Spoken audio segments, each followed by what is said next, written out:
बड़ी जोर की सोच लगी है। कहाँ करूँ किधर करूँ? अरे इधर कर दे।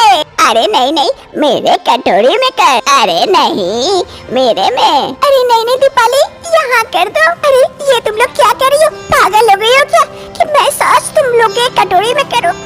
चलो हटो, भागो यहाँ से, मुझे शौच लगी है, करने दो। दीपाली को बड़ी जोर की शौच लगी थी। वो शौच करने के लिए आगे आगे भागती है और बाकी सभी कोई कटोरी लेकर उसके पीछे पीछे उसकी शौच लेने के लिए भागते हैं। अरे रुक जा, मैं दौड़ नहीं पाऊंगी, मेरे में कर दे।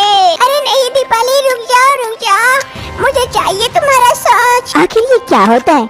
दीपाली की शौच लेने के लिए पूरे गांव वाले दीपाली के पीछे क्यों भागते हैं? आखिर ऐसा क्या है? जानने के लिए कुछ समय पहले चलते हैं। मोहनलाल और दीपाली की शादी हो जाती है। मोहनलाल दीपाली को पालकी में बैठा के जंगल के रास्ते अपने घर की ओर लेके जा रहा था।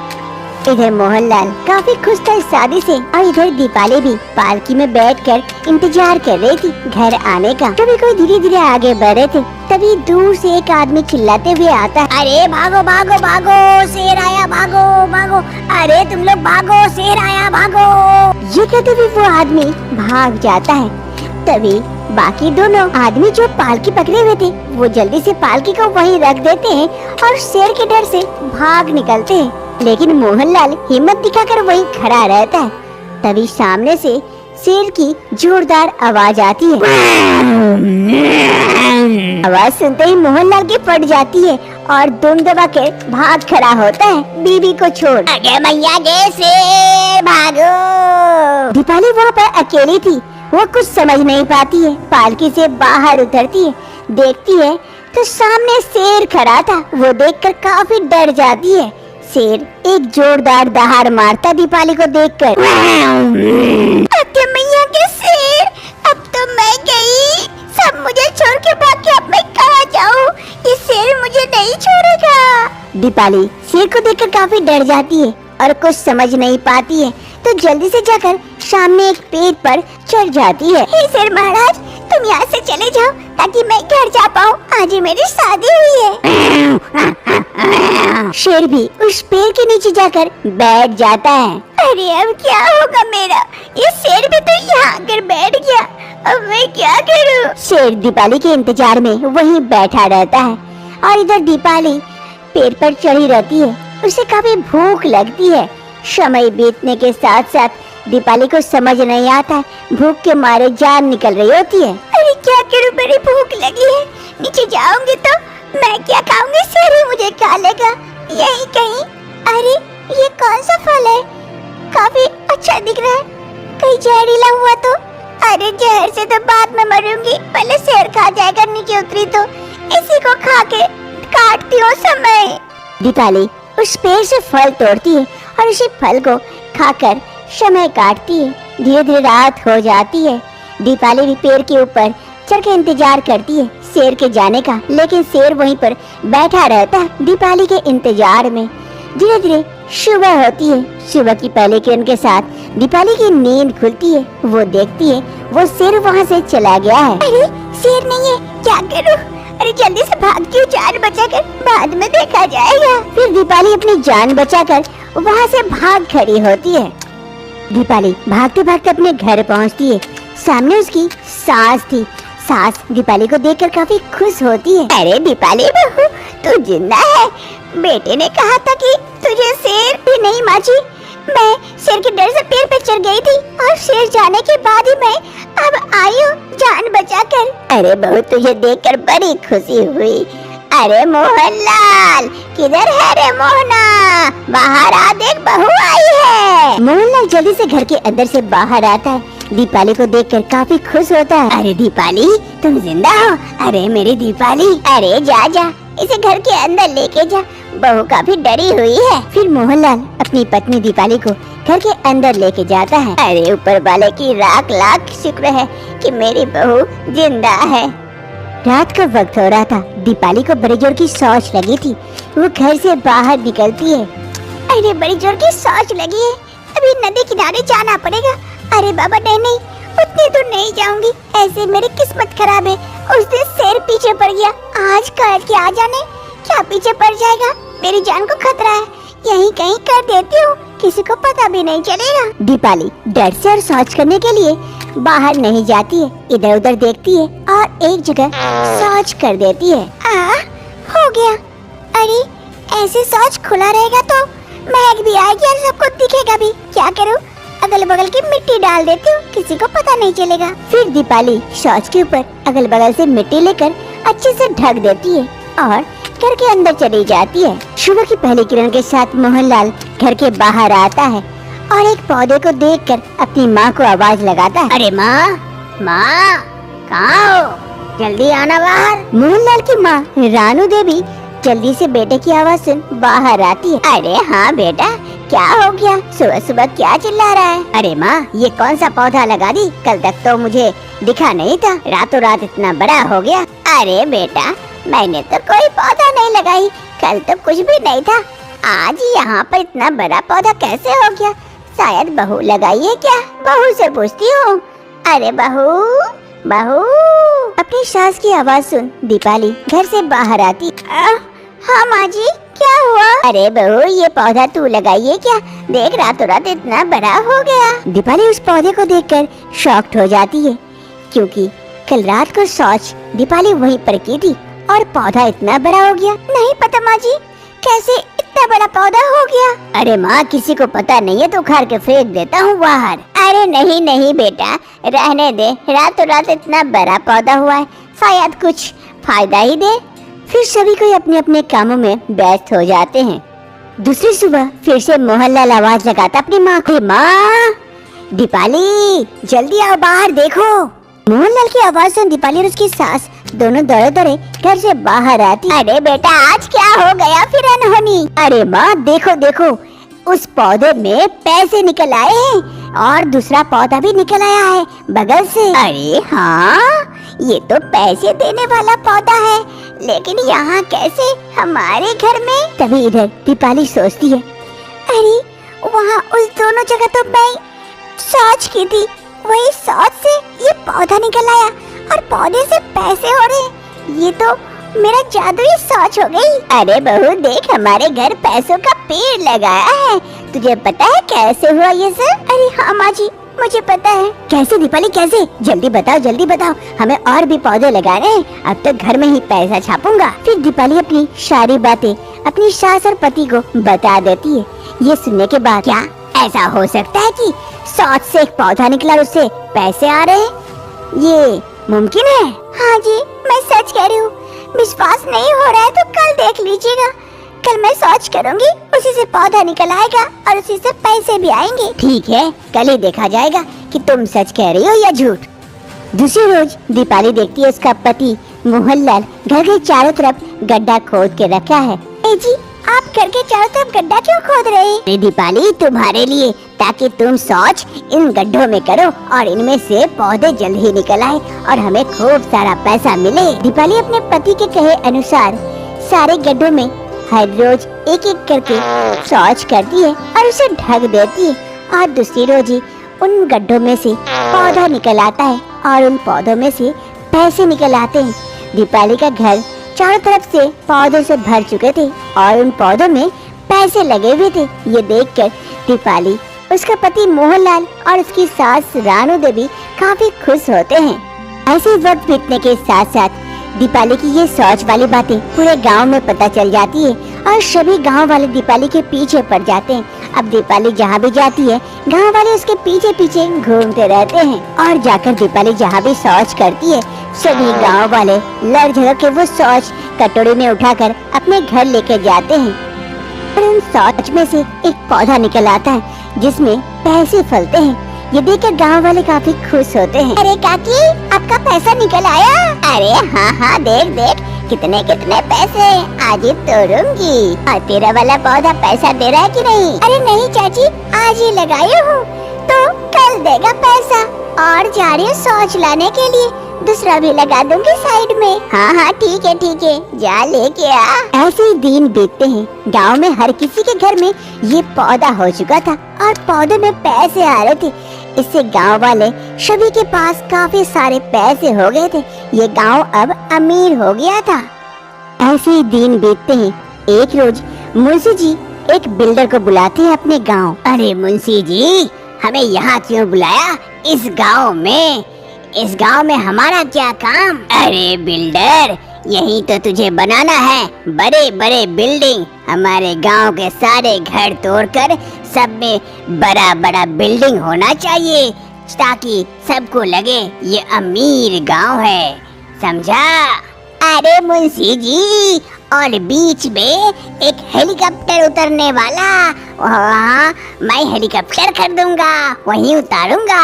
अरे मुंशी जी, आप लोग ऐसे बातें करो जैसे करोड़ों के मालिक हो, गांव में रहते हो और इतने सारे पैसों की बात करो। पता है आपको इसमें कितना पैसा खर्चा होगा? है पैसा आप लोगों के पास फूटी कौड़ी भी, या ऐसे ही सपना देख रहे हो? अरे पैसे की बात करता है ये। अरे गोवर्धन, पैसे फेंक के मार इसके मुंह पे, निकाल पैसा और दे। हाँ मालिक, अभी देता हूँ, ये लो पैसा, ये लो ये लो। पैसे देकर वो बिल्डर हकचका जाता है।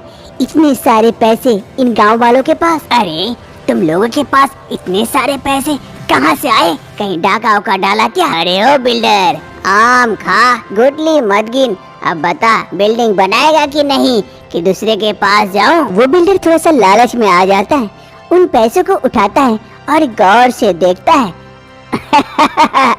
अरे मुंशी जी, सपना कहीं और देखिए, ये डुप्लीकेट नोट हमें न दीजिए, ये तो डुप्लीकेट नोट है, असली नोट चाहिए सपना पूरा करने के लिए, समझे? मैं इतना भी गधा नहीं हूँ कि आपके डुप्लीकेट नोट से आपके लिए बिल्डिंग बनाता फिरूं। हाँ, बड़ा आया है, गांव में शहर जैसा बिल्डिंग बनाएगा। हाँ।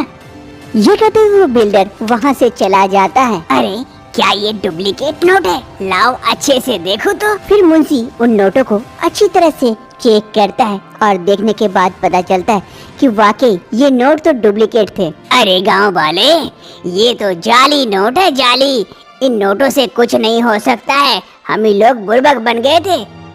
गांव वालों का सपना टूट जाता है। सभी गांव वाले अपने लालच छोड़ अपने अपने काम में लौट जाते हैं। मोहनलाल भी अब असलियत जान जाता है।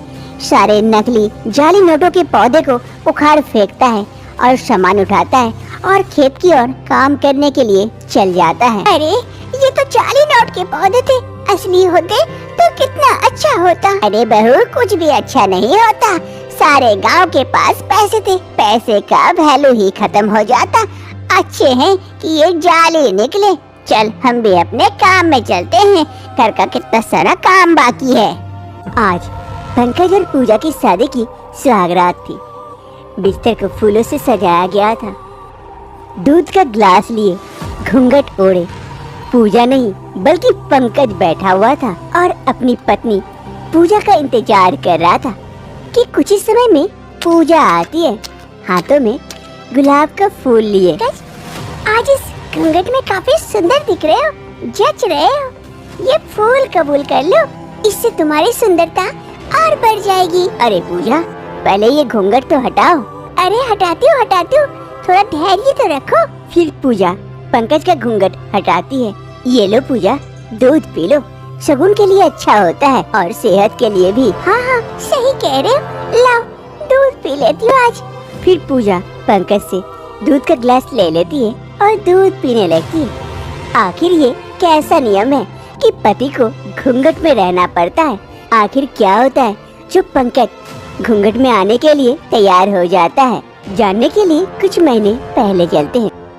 ये है सेठ मोहनलाल, जो कि बहुत ही बड़े कंपनी के मालिक थे और पंकज मोहनलाल के पास ही काम करता था, एक छोटा सा एम्प्लॉय था। Good morning sir. सर, आपने ये फाइल मंगाया था, ये एक बार चेक कर लीजिए, प्रोजेक्ट का सारा काम हो गया है। पंकज मोहनलाल का खास आदमी था। मोहनलाल पंकज पर काफी विश्वास करते थे और घर की सारी बात पंकज से शेयर भी किया करते थे। अरे पंकज, आओ आओ, बैठो बैठो। फिर पंकज जाकर कुर्सी पे बैठ जाता है। अरे सर, क्या बात है, आज आप काफी परेशान नजर आ रहे हैं। अरे पंकज, तुमसे और क्या छुपाऊं, बात ही कुछ ऐसी है, बेटी शादी लायक हो गई है लेकिन किसी को पसंद नहीं कर रही है, न जाने क्यों। अब मेरी भी उम्र हो गई है, मैं चाहता हूँ मैं उसके लिए कोई घर जमाई लेके आऊँ और सारी कंपनी उसी के नाम कर दूंगा। वो अब देखेगा इस कंपनी को और आगे लेके जाएगा। लेकिन ऐसा लड़का मिलेगा तब तो। अगर तुम्हारी नजर में हो पंकज तो जरा बताना मुझे, और देखता हूँ बेटी को राजी कर पाता हूँ या नहीं। अरे सर, आप कहे तो क्या मैं मैम साहब से बात करके देखूं? अरे हाँ हाँ, क्यों नहीं, तुम बात करोगे, अगर हो सके तो वो तुम्हें बता दे कि उसे कैसा लड़का पसंद है तो बड़ी अच्छी बात होगी। देखना जरा बात करके। ठीक है सर, मैं आता हूँ। ये कहते हुए पंकज वहाँ से चला जाता है और इधर सेठ मोहनलाल अपनी बेटी की शादी को लेकर काफी परेशान रहते हैं। ये है मोहनलाल की बेटी पूजा। आज पंकज पूजा को पार्क लेके आया था बात करने के लिए। अरे पूजा, क्या बात है, तुम शादी के लिए क्यों नहीं मान रही हो? पापा इतने परेशान हैं। अरे पंकज, तुम्हें अच्छे से पता है कि मैं किसी और से शादी नहीं कर सकती। मैं तो तुमसे प्यार करती हूँ और तुम ही कह रहे हो ये बात। अरे हाँ बाबा, मुझे पता है, लेकिन मैं तुम्हारे पापा से कैसे कह दूँ कि आपकी बेटी से मैं प्यार करता हूँ? वो मानेंगे? कभी नहीं मानेंगे इस रिश्ते को। अरे मान जाएंगे, लेकिन मैं नहीं चाहती कि तुम घर जमाई बनकर मेरे घर आओ। तुम ऐसा कुछ काम करो ताकि मैं शादी करके तुम्हारे घर जाऊं। तभी इधर पंकज मनी मन सोचता है, अरे अगर मैं शादी करके इसके घर चला जाऊं, सारी संपत्ति मेरी हो जाएगी, पूरे बड़े कंपनी का मालिक बन जाऊंगा। और ये पगली मानने को तैयार नहीं है, कैसे मनाऊं? अरे पूजा, अब किस्मत की बात है, जिसके किस्मत में जो लिखा होता है वही होता है, क्या कर सकते हैं। अरे नहीं पंकज, तुम समझ नहीं रहे हो, हमारे घर का अजीबोगरीब नियम है जो तुम कभी मान नहीं सकते। क्या? ये कौन सा नियम है? मैं तुम्हारे प्यार की खातिर सारे नियम को मान सकता हूँ। क्या सच में तुम मुझसे प्यार करते हो और मेरे सारे नियमों को मान लोगे? अरे हाँ पूजा, हाँ, मैं तुमसे प्यार जो करता हूँ, आज ही तुम्हारे पापा से मैं बात करता हूँ। पूजा और पंकज दोनों काफी खुश हो जाते हैं। एक रोज सेठ मोहनलाल अपने हॉल में बैठे हुए थे, तभी पंकज आता है। Good morning sir. अरे पंकज, तुम यहाँ अचानक सुबह सुबह, कंपनी में कोई दिक्कत तो नहीं हो गई ऑफिस में? अरे नहीं सर, ऐसी कोई दिक्कत नहीं हुई है, बस थोड़ी सी बात करने आया था आपसे, वो आपकी बेटी पूजा के बारे में, उसकी शादी के बारे में। अरे पंकज, खड़े क्यों हो? बैठो बैठो, बहुत अच्छी खबर है, बैठो बैठो। हाँ बताओ, अब कोई अच्छी खबर है क्या? कोई लड़का मिला वैसा? हाँ सर, मिला तो है, लेकिन आपको पसंद आएगा या नहीं वो नहीं बता सकते हैं। अरे पंकज, तुम्हारी पसंद मतलब मेरी पसंद। अब बताओ कौन सा लड़का है, क्या काम करता है, कहाँ रहता है, देखने में कैसा है? पूजा को पसंद तो आएगा ना? सर, लड़का आपके सामने ही बैठा है। लड़का मेरे सामने बैठा है मतलब कि तुम हो क्या? हाँ सर, मैं ही हूँ। मैं आपकी बेटी पूजा से शादी करने को तैयार हूँ और पूजा को भी ये रिश्ते में कोई दिक्कत नहीं है। हम दोनों एक दूसरे से प्यार करते थे, लेकिन आपको कहने से डरते थे। क्या ये सच है? तो बहुत बड़ी खुशखबरी है। मैं अभी पूजा से भी बात कर लेता हूँ। अरे पूजा बेटा जरा यहाँ आना। अपने पापा मोहनलाल की आवाज सुन पूजा वहाँ पर जल्दी से आ जाती है। हाँ पापा, कहिए। अरे पूजा बेटा, पंकज जो कह रहा है क्या ये सच है? तुम दोनों एक दूसरे से प्यार करते हो और शादी करना चाहते हो? हाँ पापा, मैं पंकज से प्यार करती हूँ और इससे शादी करना चाहती हूँ। चलो अच्छी बात है, पंकज भी अच्छा लड़का है, अच्छी पसंद है। चलो बेटा, अब तुम थोड़ा सा अंदर जाओ, मैं पंकज से थोड़ा सा बात कर लूँ। फिर पूजा वहाँ से चली जाती है। तभी सेठ मोहनलाल कहता है, अरे पंकज देखो, अब तुम मेरी बेटी से शादी करोगे, मेरे जमाई बन जाओगे, फिर ये सारी कंपनी तुम्हारी होगी। लेकिन हमारे भी कुछ नियम कानून है घर जमाई बनने के, तो तुम्हें वो नियम मानना होगा, तभी तुम पूजा से शादी कर सकते हो। ठीक है सर, मैं पूजा से प्यार करता हूँ और पूजा के खातिर सारे नियम कानून मानने को तैयार हूँ। फिर मोहनलाल पंकज से सारी बातें कह देता है, जो भी उसके नियम कानून थे घर जमाई बनने के। ये सुनने के बाद पंकज का मुंह सूख जाता है। मोहनलाल तो वहाँ से उठ के चला जाता है, लेकिन पंकज सोचते रहता है, अरे ये कैसा नियम है? ये सब भी नियम होता है क्या? कुछ दिनों के बाद पंकज और पूजा की शादी करा दी जाती है। पंकज सारे नियम मान लेता है और उनकी शादी हो जाती है। अरे पंडित जी, अच्छे से मंत्र पढ़े ना, ये जोड़ी 7 जन्मों तक बना रहे और मेरी बेटी हमेशा खुश रहे। अरे जजमान चिंता ना करे, मैंने ऐसे मंत्र मारा है कि 7 जन्मों तक ये रिश्ता नहीं टूटेगा और आपकी बेटी खुशी खुशी रहेगी। चलिए अच्छा, अब मैं निश्चिंत हूँ। वर्तमान समय शादी की दूसरी सुबह सेठ मोहनलाल और उसकी बेटी पूजा दोनों हॉल में बैठे हुए थे और यहाँ चाय लेकर पंकज पहुँचता है घूंघट में। चाय आ गया, लीजिए पापा चाय पीजिए। पूजा चाय लो। अरे पंकज बेटा, वाह वाह, ऐसे ही घूंघट में रहना, घूंघट मत खोलना कभी भी, इस घर का यही पहला नियम है। एक काम करो, चाय यहाँ रख दो और जाओ हम लोगों के लिए कुछ बढ़िया सा नाश्ता बना के लेके आओ। पंकज चाय टेबल पर रख देता है और जाता है नाश्ता बनाने के लिए। और इधर सेठ मोहनलाल और उसकी बेटी पूजा दोनों चाय का मजा लेते हैं। पंकज किचन में आकर नाश्ता बना रहा होता है और सोचता है, अरे मैंने सोचा था घर जमाई बन के ऐश करूँगा, राज करूँगा, सारी कंपनी का मालिक भी बन जाऊँगा, लेकिन ये क्या, मुझे नियमों तले दबा दिया गया। मैं तो खुद घूंघट में आ गया, कैसे निकलूं इस घूंघट से बाहर। पंकज ये सब सोच रहा होता है और नाश्ता बना रहा था, तभी उसकी बीवी पूजा वहाँ पहुँच जाती है। अरे पंकज, अभी तक तुम्हारा नाश्ता नहीं बनाया हुआ है, कितने लेट लगाओगे? हमें भूख लगी है, पापा भी कब से इंतजार कर रहे, जल्दी बना के लेके चलो। हाँ हो ही गया, लेके जा ही रहा था, चलो चलो मैं आता हूँ। फिर पंकज नाश्ता उठाता है और लेके जाता है सर्व करने के लिए। क्या आप लोग भी घर जमाई बनना चाहते हैं और ऐश करना चाहते हैं? कमेंट में जरूर बताएं, कहीं आपकी हालत भी ऐसी ना हो जाए, घूंघट में फंसी जैसी।